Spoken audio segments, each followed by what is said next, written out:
Lektion 1: Die Erforschung biblischer Traditionen. Hast du Matthäus 26,41 gelesen?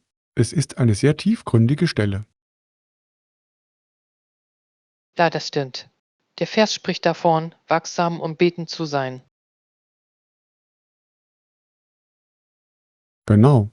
Es unterstreicht die Wichtigkeit von Wachsamkeit in unserem spirituellen Leben. Ich finde es faszinierend, wie solche Lehren Traditionen geprägt haben. In der Tat, manche Traditionen, wie die Praxis des Auswaschens, haben möglicherweise ihre Wurzeln in diesen Texten. Das ist interessant. Wie ist das zur Tradition geworden? Es scheint, dass die Botschaft der Wachsamkeit im Laufe der Zeit zu verschiedenen Ritualen geführt hat. Da viele Menschen versuchen, die Lehren in ihrem täglichen Leben zu verkörpern. Sind Ihnen irgendwelche spezifischen Traditionen begegnet, die auf diese Passage zurückgehen? Ja, das habe ich. Einige Gemeinden halten Gebetswachen ab, um über die Bedeutung des Verses nachzudenken.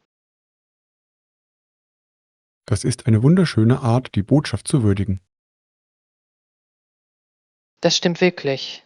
Es schafft ein Gefühl von Gemeinschaft und gemeinsamem Ziel. Ich schätze es sehr, wie antike Texte auch heute noch Einfluss auf moderne Praktiken ausüben. Da sie bieten zeitlose Weisheit, die bei vielen Anklang findet. Meinen Sie also, dass wir solche Lehren in unser eigenes Leben integrieren sollten? Absolut. Regelmäßige Reflexion kann unser persönliches Wachstum fördern. Da stimme ich zu. Es kann auch unsere Beziehungen zu anderen stärken. In der Tat, der Austausch von Erkenntnissen aus diesen Texten kann zu bedeutungsvollen Gesprächen anregen. Lasst uns einen Plan schmieden, um gemeinsam weitere Passagen zu erkunden. Lektion 2: Die Spaltung der Rassen. Werden wir alle zusammenfinden oder auseinanderdriften? Die Spaltung der Rassen ist seit so langer Zeit eine Herausforderung für Amerika. Das ist eine tiefgründige Frage. Die Geschichte der Rassenspannungen ist komplex und schmerzhaft. Ja, das ist es. Ich glaube jedoch, dass es Hoffnung auf Einigkeit gibt, wenn wir zusammenarbeiten. Da stimme ich zu. Dialog ist unerlässlich, um Gräben zu überbrücken. Wie können wir Ihrer Meinung nach offenere Gespräche über Rassismus fördern? Wir müssen sichere Räume schaffen, in denen sich die Menschen wohlfühlen und ihre Erfahrungen teilen können. Das ist eine großartige Idee. Zuhören ist genauso wichtig wie sprechen. Ja, das Verständnis unterschiedlicher Perspektiven kann Empathie fördern. Haben Sie schon einmal erfolgreiche Initiativen zur Förderung der Einheit gesehen? Ja, Gemeinschaftsveranstaltungen, die die Vielfalt feiern, können sehr wirkungsvoll sein.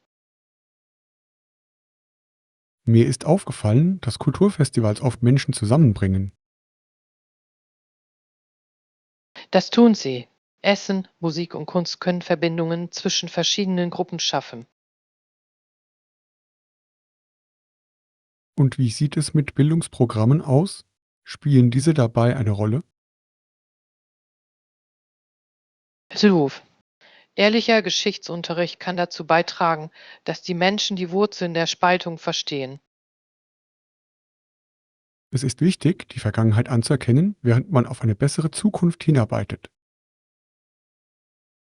Ja, Bildung kann Einzelpersonen befähigen, Stereotypen in Frage zu stellen.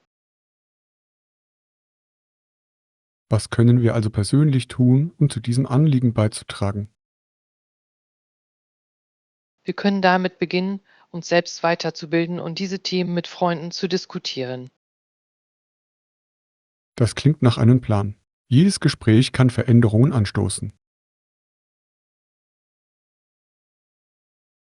In der Tat, gemeinsam können wir eine inklusivere Gemeinschaft aufbauen. Ich glaube, dass Veränderung möglich ist, wenn wir dem eingeschlagenen Weg treu bleiben. Lektion 3: Sport und nationale Identität. Die Dominanz des Profisports kann sich manchmal wie eine Bedrohung für die kanadische Unabhängigkeit anfühlen. Ich verstehe, was Sie meinen. Sport ist ein so wichtiger Bestandteil unserer nationalen Kultur. Genau. Hockey zum Beispiel ist ein wichtiger Teil unserer Identität. Ja, allerdings kann die Konzentration auf Profiligen die lokalen Mannschaften und den Breitensport in den Schatten stellen. Das ist ein wichtiger Punkt. Gemeinschaftssport fördert Zusammenhalt und Stolz. Ja, sie bringen Menschen zusammen und feiern unsere vielfältigen Kulturen. Glauben Sie, dass Profisport und lokale Traditionen miteinander vereinbar sind? Ich glaube, das ist möglich, aber es erfordert ein ausgewogenes Verhältnis. Wir dürfen unsere Wurzeln nicht vergessen. Absolut. Unsere lokalen Sportler zu feiern, ist unerlässlich, um diese Verbindung aufrechtzuerhalten. Und wir sollten Initiativen unterstützen, die Jugendsportprogramme fördern. Ja, Investitionen in die Jugendentwicklung können unsere nationale Identität stärken. Haben Sie schon einmal an lokalen Sportveranstaltungen teilgenommen? Ich habe mehrere Jahre in einer lokalen Fußballliga gespielt. Es hat riesigen Spaß gemacht. Das klingt nach Spaß. Früher habe ich mit Freunden Basketball gespielt. Gemeinschaftssport schafft bleibende Erinnerungen und Freundschaften. Ja, solche Erfahrungen prägen unser Verständnis von Teamarbeit und Durchhaltevermögen. Wie können wir uns also für ein Gleichgewicht zwischen Profi- und Breitensport einsetzen? Wir könnten Veranstaltungen organisieren, die lokale Talente in den Vordergrund stellen und ihre Erfolge feiern. Das ist eine geniale Idee. Lokale Sportler in den Vordergrund zu stellen, kann andere inspirieren. Ja, es unterstreicht die Bedeutung des Sports auf allen Ebenen. Ich freue mich über das Wachstumspotenzial unserer Sportkultur. Lektion 4: Persönliches Wachstum und Freundschaft. Ich habe mich verändert. Ich bin im letzten Jahr weniger schüchtern geworden. Das ist ja wunderbar. Was hat Ihrer Meinung nach zu dieser Veränderung beigetragen? Ich glaube, ich habe gelernt, dass es beim Knüpfen von Freundschaften darum geht, offen und zugänglich zu sein. Beruf. Es erfordert Mut, seine Komfortzone zu verlassen. Ja, ich habe angefangen, mehr gesellschaftliche Veranstaltungen zu besuchen und das hat einen Unterschied gemacht. Das ist eine großartige Strategie. Neue Leute kennenzulernen kann anfangs einschüchternd sein. Das war es auch, aber ich fand, dass die meisten Menschen freundlich und einladend sind. Ja, oft suchen wir alle einfach nur nach Verbindung. Haben Sie ähnliche Erfahrungen beim Knüpfen neuer Freundschaften gemacht? Beruf. Früher war ich ziemlich zurückhaltend, aber ich habe gelernt, mich an Gesprächen zu beteiligen. Was hat sich für Sie verändert? Mir wurde klar, dass jeder ein ehrliches Lächeln und eine freundliche Art zu schätzen weiß. Das stimmt absolut. Positivität kann ansteckend sein. Tja, ich bin auch dabei, Vereinen beizutreten, die mich interessieren. Das ist eine fantastische Möglichkeit, Gleichgesinnte kennenzulernen. Das stimmt wirklich.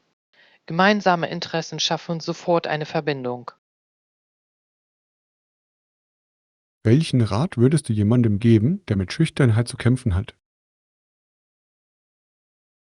Ich würde sagen, fangen Sie klein an. Beginnen Sie mit einfachen Begrüßungen und bauen Sie darauf auf. Das klingt machbar. Jeder kleine Schritt kann zu mehr Selbstvertrauen führen. Ja, mit jeder Interaktion wächst das Vertrauen. Ich freue mich, dass wir unsere Reisen miteinander teilen können. Lektion 5: Planung eines Europa-Abenteuers. Ich habe schon immer davon geträumt, Europa zu bereisen. Habt ihr Tipps für die Planung einer solchen Reise? Syluf. Zuerst sollten Sie entscheiden, welche Länder Sie besuchen möchten. Das leuchtet ein. Es gibt so viele tolle Orte zur Auswahl. Da überlegen Sie, was Sie am meisten interessiert: Geschichte, Kunst, Essen oder Natur. Ich liebe Geschichte und Essen. Das schränkt die Auswahl schon mal ein. Großartige Auswahl. Länder wie Italien und Frankreich bieten eine reiche Geschichte und eine unglaubliche Küche. Da stimme ich zu. Ich wollte schon immer mal authentische italienische Pasta probieren. Unbedingt überlegen Sie sich außerdem, wie lange Sie an jedem Ort verweilen möchten. Ich würde sehr gerne mindestens ein paar Tage in jeder Stadt verbringen. Das klingt ideal. So kann man die Gegend in Ruhe erkunden. Sollte ich auch die Transportmöglichkeiten zwischen den Ländern prüfen? Tja, Züge sind eine fantastische Möglichkeit, durch Europa zu reisen. Ich habe gehört, dass das Zugsystem effizient und landschaftlich reizvoll ist. Das stimmt wirklich. Außerdem kann man unterwegs wunderschöne Ausblicke genießen. Und wie sieht es mit Unterkünften aus? Haben Sie Empfehlungen? Für ein einzigartiges Erlebnis empfehle ich eine Mischung aus Hotels und lokalen Hostels zu buchen. Das ist eine gute Idee. Ich würde auf meinen Reisen gerne neue Leute kennenlernen. Ja, Hostels haben oft eine lebhafte Atmosphäre. Sollte ich auch ein paar grundlegende Redewendungen in jeder Sprache lernen? Tja, mit ein wenig Mühe lässt sich viel erreichen, um mit Einheimischen in Kontakt zu treten. Ich werde meine Begrüßungen und höflichen Ausdrücke üben. Perfekt. Es zeugt von Respekt und kann Ihr Erlebnis bereichern. Ich bin schon ganz aufgeregt, wenn ich nur an diese Reise denke. Lektion 6: Kulinarische Abenteuer entdecken. Ich freue mich schon sehr darauf, während unserer Reise noch weitere Gerichte zu probieren. Tja, ich habe gehört, dass deren Streetfood absolut fantastisch sein soll. Ja, Streetfood präsentiert oft das beste lokale Aromen. Ja, worauf freust du dich am meisten? Ich freue mich schon sehr darauf, die berühmten Tacos zu probieren. Ich habe gehört, sie seien himmlisch. Tacos klingen köstlich. Ich freue mich auch schon darauf, die lokalen Backwaren zu probieren. Gebäck, jetzt habe ich meine Aufmerksamkeit. Was für eine Sorte schwebt Ihnen denn vor? Ich habe von einer süßen Leckerei namens Churros gehört. Sie sollen köstlich sein. Die Churros sind fantastisch. Außen knusprig und innen weich. Das und sie werden oft mit Schokoladensauce zum Dippen serviert. Das klingt himmlisch. Wir müssen den besten Choro-Verkäufer finden. Auf jeden Fall. Ich werde recherchieren, um lokale Favoriten zu finden. Und die Getränke? Gibt es besondere Getränke, die Sie probieren möchten? Ich freue mich schon sehr darauf, frische Fruchtsäfte zu probieren. Sie sind oft so erfrischend. Ja, ich liebe Ihren lebendigen und geschmackvollen Geschmack.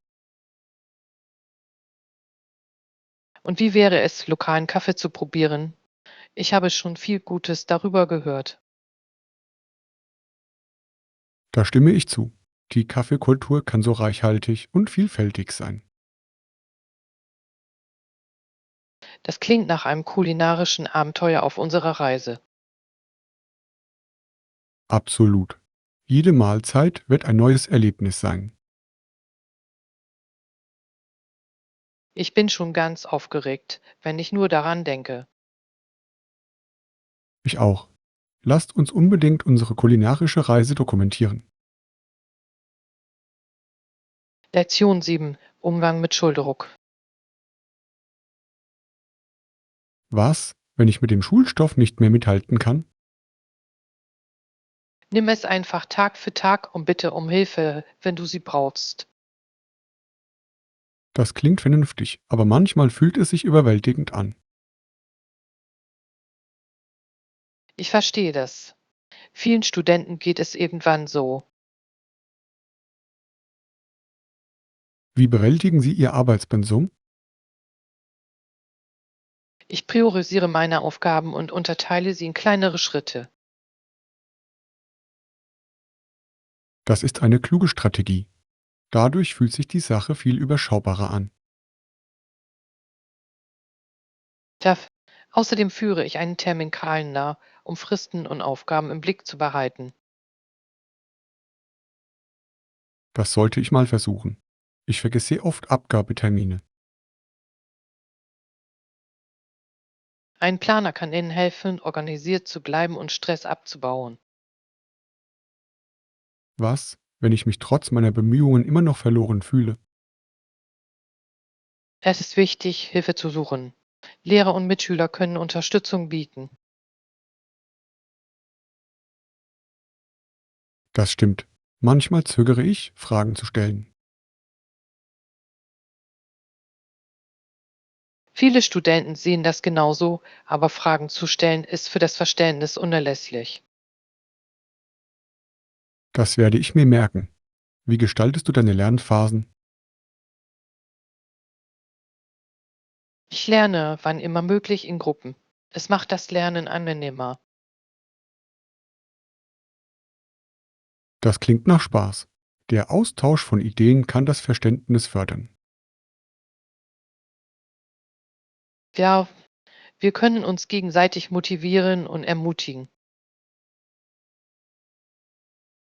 Welchen Tipp haben Sie, um beim Lernen konzentriert zu bleiben? Ich schlage vor, für jede Trainingseinheit konkrete Ziele festzulegen und Pausen einzulegen. Das klingt hilfreich. Kurze Pausen können den Geist wieder auftanken. Das Es beugt Bonut vor und sorgt dafür, dass das Lernen Spaß macht. Vielen Dank für die Tipps. Ich fühle mich jetzt viel sicherer im Umgang mit meinen Schularbeiten. Lektion 8: Pläne schmieden. Haben Sie bereits ein Datum und einen Ort für die Veranstaltung im Sinn? Ich dachte an den kommenden Samstag im Gemeindezentrum. Das klingt vielversprechend. Ich schaue in meinen Terminkalender und melde mich dann bei Ihnen. Perfekt. Ich hoffe, du schaffst es. Das wird bestimmt ein Riesenspaß. Das würde ich mir nicht entgehen lassen. Welche Aktivitäten habt ihr geplant? Wir werden Spiele, Musik und leckeres Essen anbieten. Das klingt nach einer tollen Kombination. Kannst du mir bei irgendetwas helfen? Ja, ich könnte etwas Hilfe beim Dekorieren gebrauchen.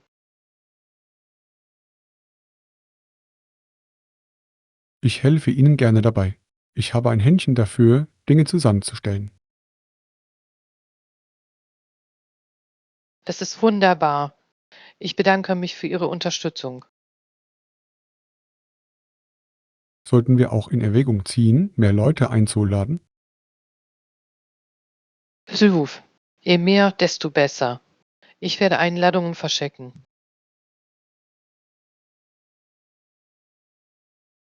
Tolle Idee. Hast du eine Liste mit Leuten, die du einladen möchtest?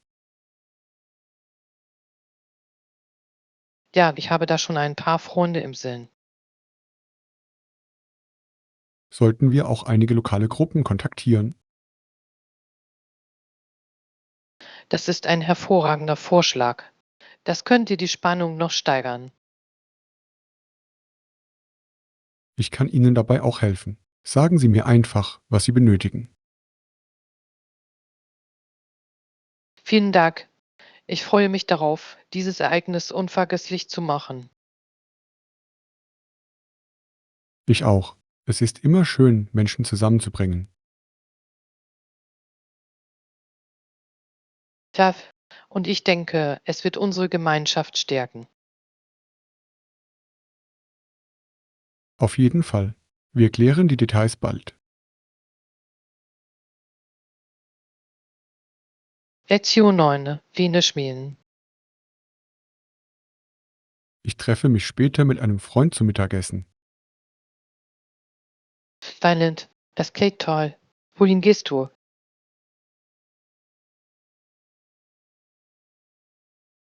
Wir probieren das neue italienische Restaurant in der Innenstadt aus.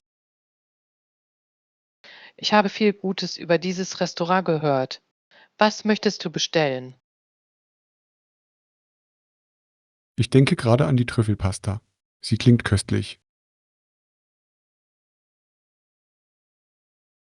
Das klingt wirklich verlockend.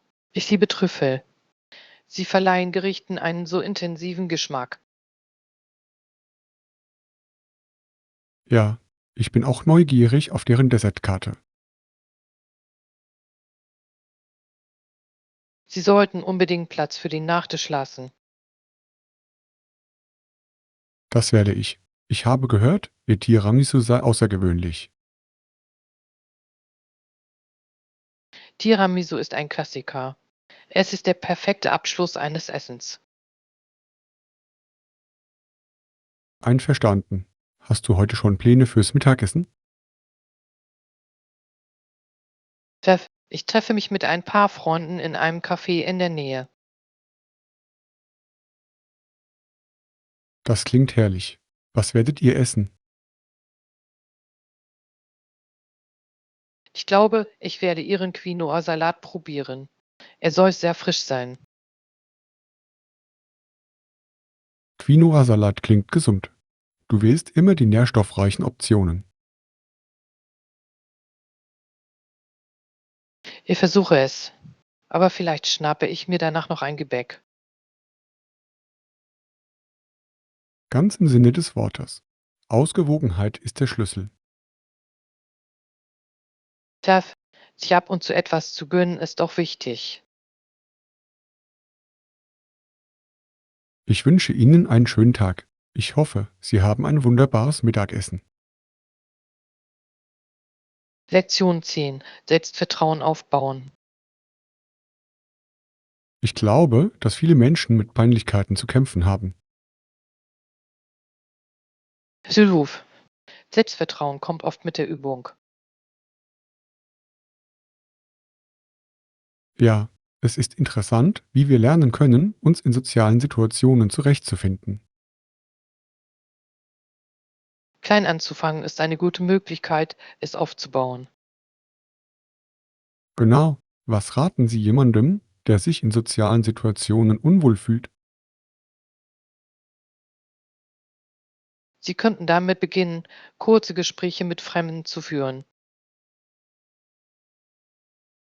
Das ist eine geniale Idee. Einfache Begrüßungen können zu bedeutsameren Interaktionen führen. Tja, mit der Zeit werden Sie sich wohler fühlen. Haben Sie schon einmal eine besonders peinliche Situation erlebt? Oh ja, das kam schon oft vor. Einmal habe ich mich auf derselben Party sogar zweimal jemandem vorgestellt. Das ist ja wirklich witzig. Wie bist du damit umgegangen? Ich tat es mit einem Lachen ab und sagte, ich will wohl wirklich mit dir befreundet sein. Das ist eine tolle Reaktion. Humor kann unangenehme Situationen auflockern. Tja, es trägt dazu bei, dass sich alle entspannter fühlen. Welche weiteren Tipps haben Sie, um Selbstvertrauen aufzubauen? Das Üben positiver Selbstgespräche kann sehr wirksam sein. Da stimme ich zu. Sich selbst zu ermutigen ist für die persönliche Weiterentwicklung unerlässlich. Darüber hinaus können kleine Ziele zu größeren Erfolgen führen. Ja, das Feiern dieser kleinen Erfolge kann das Selbstwertgefühl stärken. Und sich mit unterstützenden Freunden zu umgeben, macht einen Unterschied. Absolut. Ein gutes soziales Netz gibt uns ein Gefühl der Sicherheit. Wollen wir uns also dazu entschließen, gemeinsam neue soziale Aktivitäten auszuprobieren? Das klingt nach einem fantastischen Plan. Wir können uns gegenseitig unterstützen. Tja, gemeinsam können wir unsere soziale Unsicherheit überwinden. Ich freue mich auf diese Reise. Lasst uns unser Selbstvertrauen Schritt für Schritt stärken. Lektion 11: Die Pflege Ihres Weihnachtsbaums. Echte Kiefern riechen gut, nicht wahr? Ja, das tun sie. Man muss jedoch aufpassen, dass sie nicht austrocknen und einen Brand verursachen. Absolut. Es ist unerlässlich, den Baum während der Weihnachtszeit ausreichend mit Wasser zu versorgen. Dieses Jahr haben wir einen besonders schönen Baum zu Hause. Das klingt herrlich. Welche Kiefernaht haben Sie gewählt? Wir haben uns für eine Fasertanne entschieden. Sie duftet so wunderbar. Eine hervorragende Wahl. Ich habe gehört, dass Sie Ihre Nadeln gut halten. Chef, Sie sind für Ihre Langlebigkeit bekannt, was perfekt für die Feiertage ist. Wie oft gießt du deinen Baum? Ich gieße sie jeden Tag, damit sie frisch bleibt. Das ist eine gute Routine. Ich habe einmal vergessen, einen Baum zu gießen und er ist schnell ausgetrocknet. Oh nein, hat es seine Nadeln verloren. Ja, und es wurde auch noch zur Brandgefahr. Ich habe meine Lektion gelernt. Brandschutz ist gerade in dieser Jahreszeit besonders wichtig. Auf jeden Fall. Wir sollten auch die Lampen auf beschädigte Kabel überprüfen. Chef, Sicherheit geht vor. Wie schmücken Sie Ihren Baum normalerweise? Ich verwende gerne eine Mischung aus Ornamenten, darunter auch selbstgemachte aus meiner Kindheit. Das klingt bezaubernd. Handgefertigte Ornamente verleihen dem Ganzen eine persönliche Note. Ja, das tun sie. Und du? Hast du eine Lieblingsdekoration? Ich liebe die funkelnden Lichter. Sie schaffen eine so warme Atmosphäre. Da stimme ich zu. Die Lichter erwecken den Baum wirklich zum Leben. Ich kann es kaum erwarten, unsere geschmückten und leuchtenden Bäume zu sehen. Das wird wahrlich ein wunderschöner Anblick sein. Lasst uns die Jahreszeit sicher und freudig genießen. Lektion 12: Wachstum annehmen.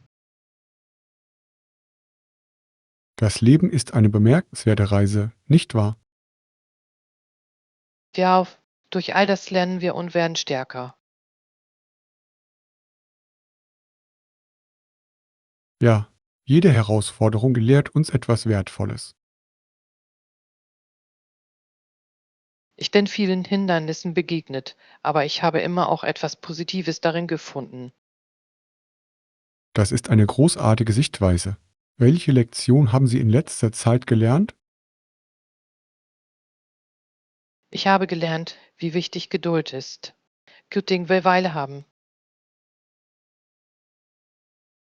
Das ist eine wertvolle Lektion. Ich vergesse oft, Geduld mit mir selbst zu haben.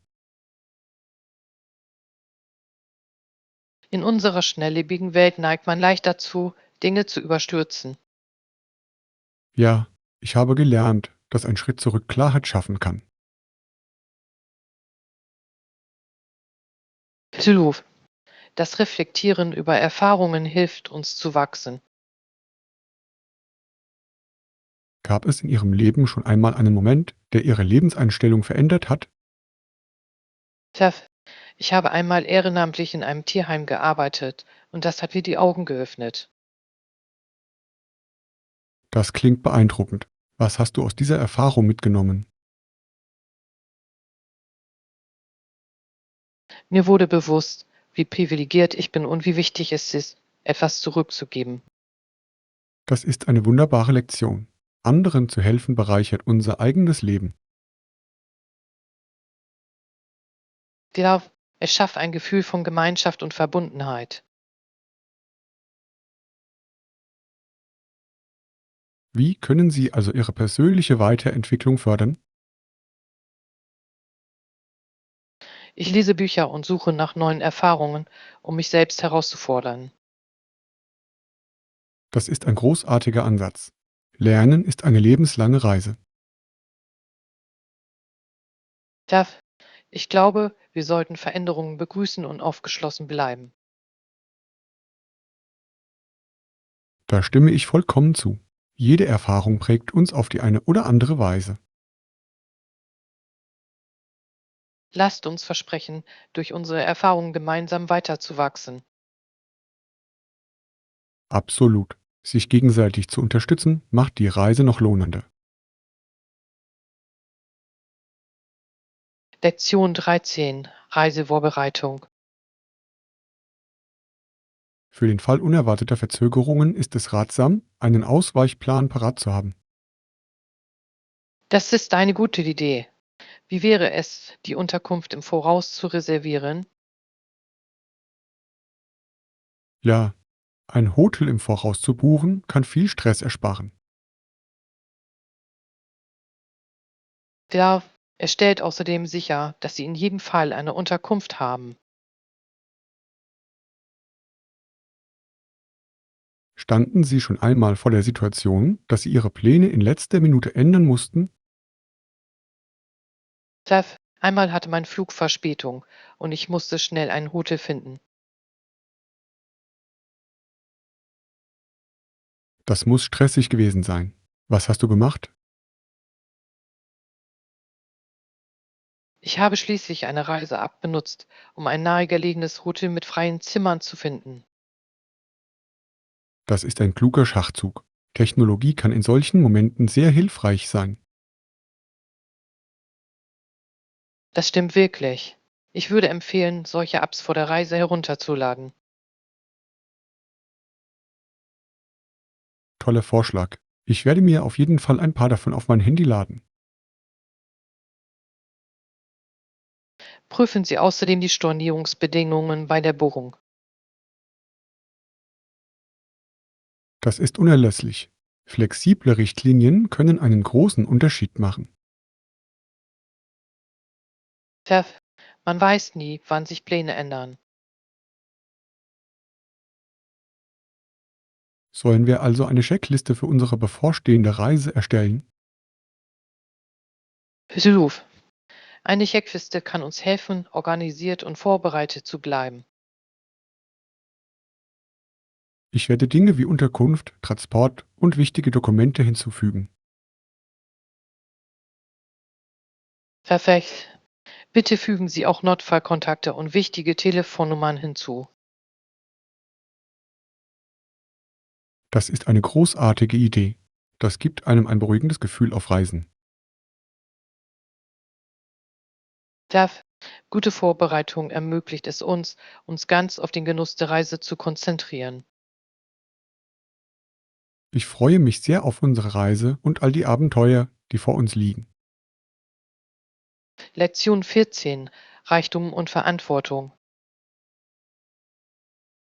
In einer so privilegierten Gesellschaft wie der unseren ist es bemerkenswert, unsere Ressourcen zu betrachten. In der Tat, wir leben in der wohlhabendsten Demokratie der Weltgeschichte. Es ist erstaunlich, dass wir Billionen für verschiedene Initiativen ausgeben können. Ja, aber das wirft Fragen hinsichtlich der Verteilung dieser Ressourcen auf. Absolut. Sollten wir Bildung, Gesundheitswesen oder Infrastruktur priorisieren? Alle diese Dinge sind wichtig, aber ich glaube, die Bildung sollte an erster Stelle stehen. Da stimme ich zu. Investitionen in Bildung legen den Grundstein für eine bessere Zukunft. Zudem können gebildete Bürger einen effektiveren Beitrag zur Gesellschaft leisten. Das stimmt absolut. Was denkst du über die Vermögensungleichheit in unserem Land? Das ist besorgniserregend. Angesichts des immensen Reichtums ist es traurig zu sehen, dass die Ungleichheit weiterhin besteht. Ja, wir müssen Wege finden, um sicherzustellen, dass der Wohlstand alle erreicht. Vielleicht sollten wir uns auf Sozialprogramme konzentrieren, die die Benachteiligten fördern. Das ist eine großartige Idee. Unterstützungsprogramme können wirklich etwas bewirken. Und wir sollten die Wohlhabenden zu mehr Philanthropie anregen. Absolut. Wer über die Mittel verfügt, hat die Verantwortung, anderen zu helfen. Es geht darum, eine gerechtere Gesellschaft für zukünftige Generationen zu schaffen. Wie können wir uns also für diese Veränderungen einsetzen? Wir können damit beginnen, das Bewusstsein zu schärfen und uns an Diskussionen in der Gemeinschaft zu beteiligen. Ja, jedes Gespräch kann zu Taten und Fortschritt anregen. Gemeinsam können wir zu einer gerechteren Gesellschaft beitragen. Ich bin zuversichtlich, dass wir mit Engagement einen positiven Beitrag leisten können. Lektion 15. Elektronik aufrüsten. Lasst uns unsere Elektronik noch heute aufrüsten. Einverstanden. Diese Fortschritte sind beeindruckend. Ich bin besonders begeistert von den neuen Smartphones. Sie haben unglaubliche Funktionen. Ja, die Kameraqualität ist hervorragend. Ich bin begeistert, wie detailreich die Kameras arbeiten. Genau. Ich kann gar nicht glauben, wie viele Objektive sie jetzt mitliefern. Es ist, als würde man eine professionelle Kamera in der Tasche tragen. Hast du schon die neuesten Tablets gesehen? Die sind so vielseitig. Ja, manche können sogar als Laptops funktionieren. Das ist bemerkenswert.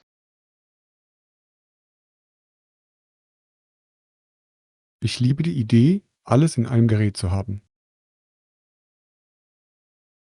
Das macht das Arbeiten unterwegs deutlich einfacher. Was planen Sie zu verbessern?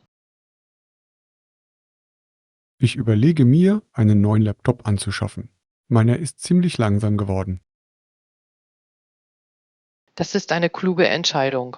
Ein schnellerer Laptop kann die Produktivität steigern. Denken Sie über eine Modernisierung nach. Ich könnte mir eine Smartwatch zulegen. Die scheinen ja recht nützlich zu sein. Smartwatches sind toll. Sie helfen dabei, Fitnessdaten und Benachrichtigungen zu erfassen. Tja, und Sie sehen auch noch stylisch aus. Sollen wir uns auch die Zubehörabteilung ansehen? Auf jeden Fall. Ich brauche eine neue Hülle für mein Handy. Und ich möchte sehen, ob Sie irgendwelche coolen Kopfhörer haben. Tolle Idee. Hochwertige Kopfhörer können das Hörerlebnis verbessern. Lasst uns mal schauen, welche Angebote Sie heute haben. Lektion 16. Schritte in Richtung Wachstum. Es ist normal, sich manchmal überfordert zu fühlen, nicht wahr? Ja, das ist es definitiv. Viele Menschen erleben ähnliche Gefühle. Ich bin oft unsicher, wie es weitergehen soll. Das ist vollkommen verständlich. Es ist wichtig, einen Schritt nach dem anderen zu gehen. Genau. Dinge in kleinere Aufgaben zu unterteilen, kann sie überschaubarer machen. Tja, ich habe gelernt, dass das Setzen kleiner Ziele zu bedeutenden Fortschritten führen kann. Welche Methoden nutzen Sie, um den Fokus auf diese kleinen Ziele zu behalten? Ich führe ein Tagebuch, um meine Fortschritte zu verfolgen und über meine Gefühle nachzudenken. Das klingt nach einer tollen Idee. Schreiben kann sehr therapeutisch sein.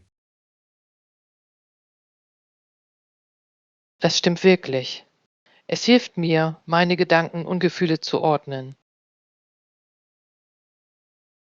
Das sollte ich mal versuchen. Manchmal fühle ich mich total überfordert mit Sorgen.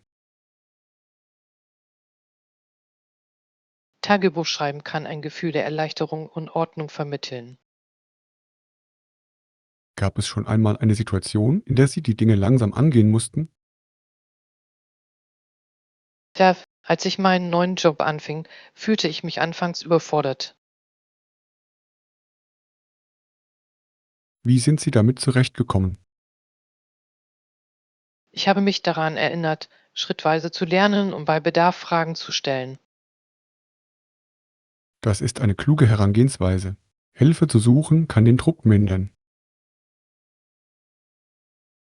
Tja, es ist wichtig, sich daran zu erinnern, dass jeder in seinem eigenen Tempo lernt. Das stimmt. Das werde ich mir merken, wenn ich meine Herausforderungen angehe. Gemeinsam können wir uns gegenseitig bei diesen Schritten unterstützen.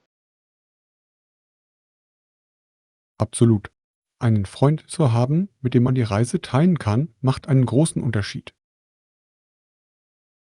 Lektion 17. Das perfekte B und B auswählen. Bei Beet- und Präakfasts bevorzuge ich Unterkünfte mit rustikalem Charme. Da stimme ich vollkommen zu. Eine gemütliche Atmosphäre macht den entscheidenden Unterschied. Ja, ich liebe die Idee, in einer Unterkunft mit Holzbalken und Windhagedekor zu wohnen. Das klingt herrlich. Malerische Ausblicke sind für mich ebenfalls ein Muss. Absolut. Morgens mit Blick auf wunderschöne Landschaften aufzuwachen, ist so erfrischend. Haben Sie schon B und BS gesehen, die Ihnen besonders ins Auge gefallen sind? Ich habe eines gefunden, das einen malerischen See überblickt. Es sieht umwerfend aus. Das klingt perfekt. Ich kann mir vorstellen, wie ich auf der Veranda meinen Kaffee trinke. Ja, am Wasser zu entspannen wäre so friedlich.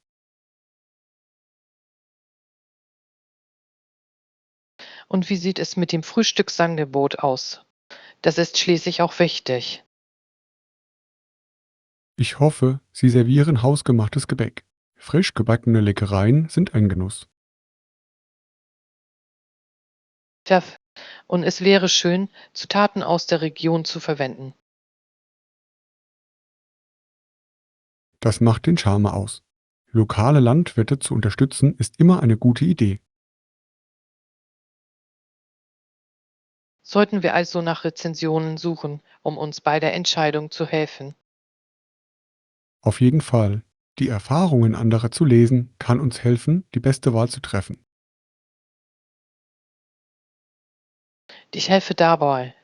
Lass uns einen Ort finden, der unseren Wünschen entspricht. Gemeinsam finden wir das perfekte rustikale B und B für unseren Kurzurlaub.